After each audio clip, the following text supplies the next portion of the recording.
નમસ્કાર અમારા દિલથી વાલા દર્શક મિત્રો, સ્વાગત છે આપનું આપણી આ યુટ્યુબ ચેનલ ભાવેશ મકવાણા ન્યૂઝમાં। તો બધાને જાજા કરીને જય શ્રી કૃષ્ણ, જય માતાજી, હર હર મહાદેવ। તો મિત્રો, આજના પેન્શન સમાચારમાં આપણે વાત કરવાના છીએ ગુજરાત રાજ્યના પેન્શનરોના પેન્શનમાં આજરોજ તારીખ 7/8/2025ના રોજ આટલો વધારો જાહેર કરવામાં આવ્યો છે મિત્રો। તો વિડીયોમાં વિગતવાર બન્યા રહેજો એટલે બધી જ માહિતી તમને વ્યવસ્થિત રીતે સમજાઈ જશે મિત્રો। તો વાત કરીએ તો કેન્દ્રીય કર્મચારીઓ 8મા પગાર પંચ હેઠળ પગાર વધારાની આતુરતાથી રાહ જોઈ રહ્યા છે।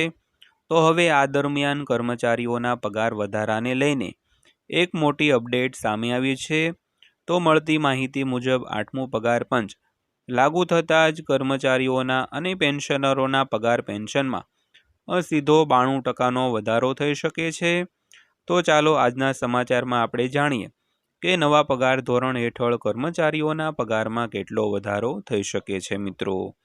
તો મિત્રો, ખાસ કરીને કેન્દ્ર સરકાર અથવા તો રાજ્ય સરકાર, કારણ કે કેન્દ્ર સરકારની સમકક્ષ જ રાજ્ય સરકારો જાહેરાત કરતી હોય છે, એટલે આપણે ખાસ કરીને ગુજરાત રાજ્યનું નામ લીધું છે।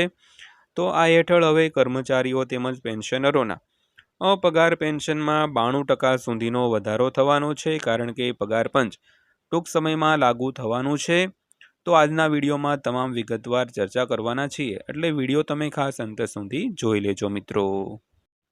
તો વાત કરીએ તો દર 10 વર્ષે એક નવું પગાર પંચ સરકાર લાગુ કરે છે।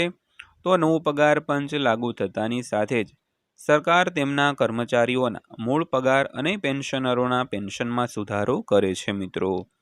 તો મિત્રો, ખાસ કરીને જ્યારે પણ નવું પગાર પંચ લાગુ થાય એટલે હાલમાં એવો નિયમ છે કે દર 10 વર્ષે નવું પગાર પંચ સરકાર લાગુ કરે છે।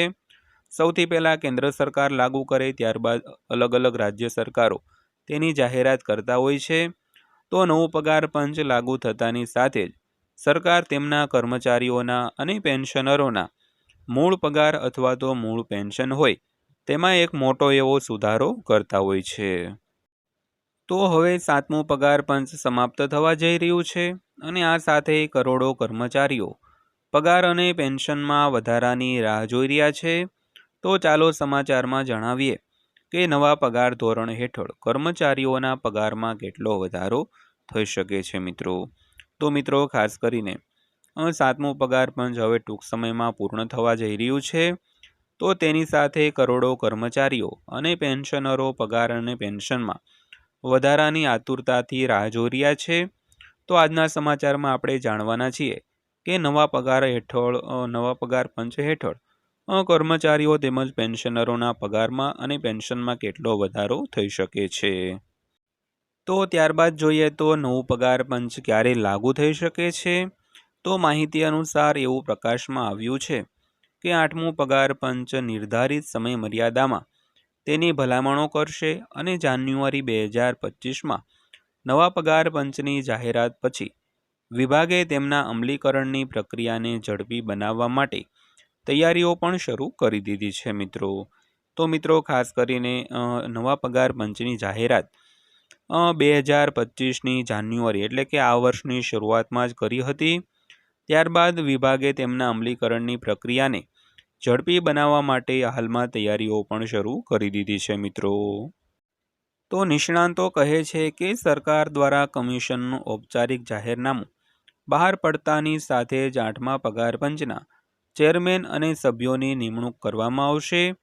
તો જ્યારે પણ સરકાર નવું પગાર પંચ લાગુ કરે છે ત્યારે તે વધતી જતી મોંઘવારી અને અન્ય ખર્ચાઓ અનુસાર કર્મચારીઓના મૂળ પગાર અને પેન્શનરોના પેન્શનમાં ફેરફાર કરતા હોય છે।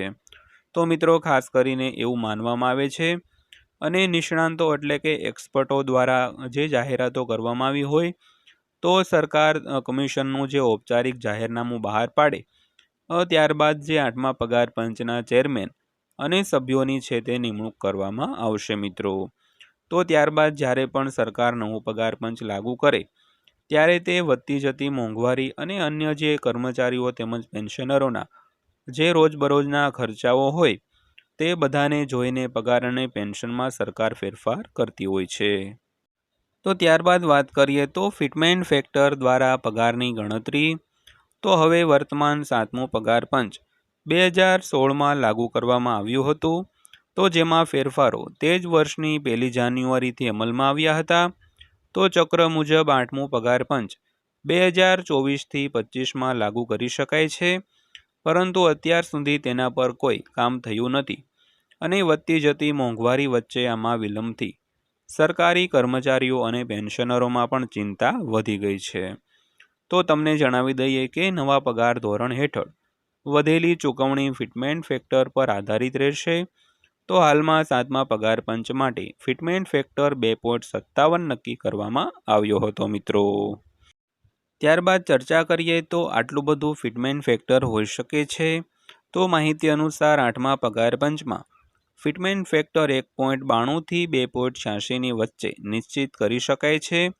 જો સરકાર 8મા પગાર પંચ માટે 1.92નું ફિટમેન્ટ ફેક્ટર નક્કી કરે છે, તો તેનાથી કર્મચારીઓના પગારમાં મોટો એવો વધારો થઈ શકે છે. બીજી તરફ જો 2.8નું ફિટમેન્ટ ફેક્ટર નક્કી કરવામાં આવે તો તેનાથી કર્મચારીઓના પગારમાં મોટો વધારો થઈ શકે છે મિત્રો. તો ત્યારબાદ અંતમાં વાત કરીએ તો લઘુત્તમ પગારમાં આટલો વધારો થઈ શકે છે. તો હાલમાં 7મા પગાર પંચ હેઠળ કેન્દ્ર સરકારના કર્મચારીઓનો મૂળ પગાર 18,000 રૂપિયા પ્રતિ માસ છે.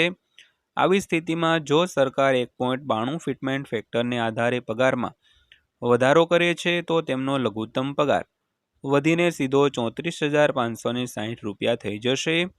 બીજી તરફ જો સરકાર 2.86 ફિટમેન્ટ ફેક્ટરનો ઉપયોગ કરે તો કર્મચારીઓના પગાર આશરે 51,480 રૂપિયા સુધી વધી શકે છે મિત્રો. તો મિત્રો આ હતી આજની માહિતી પસંદ આવી હોય, વિડીયો સારો લાગ્યો હોય તો વિડીયોને લાઇક કરજો અને આવા જ વિડીયો રોજે રોજ જોવા માટે આપણી આ ચેનલ સબસ્ક્રાઈબ કરી લેજો મિત્રો. ફરીવાર મળશું આવા જ એક નવા વિડીયો સાથે, નવી માહિતી સાથે. ત્યાં સુધી સૌને જય હિન્દ, વંદે માતરમ.